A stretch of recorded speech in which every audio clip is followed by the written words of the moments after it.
You mentioned there was some things that really started to weigh on you. What stood out, and looking back on it now, you're like, man, I wish I would have handled this differently. Maybe there's some way I can help people. What were some of those moments?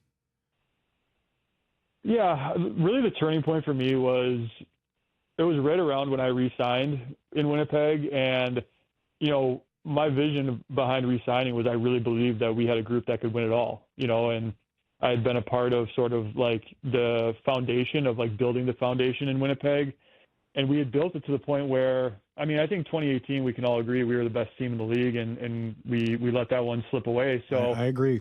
I wanted to, with every ounce of me, win a Stanley Cup in Winnipeg. And pretty quickly, we kind of like, I would call it, had a tumultuous year in 2019.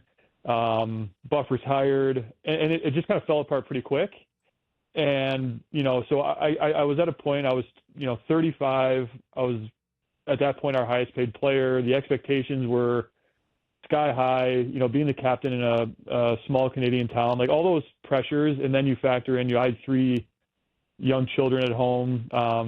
It got really heavy for me. And, ultimately Father Time wins, and I could feel my play starting to slip. So now I'm answering questions that were starting, it just started to like really pile up on me. And so then I started dealing with some things that just made it really tough. And it affected, like I said, how I was showing up, my leadership. I mean, you guys could probably see in the media how I was responding as well. It wasn't who I wanted to be.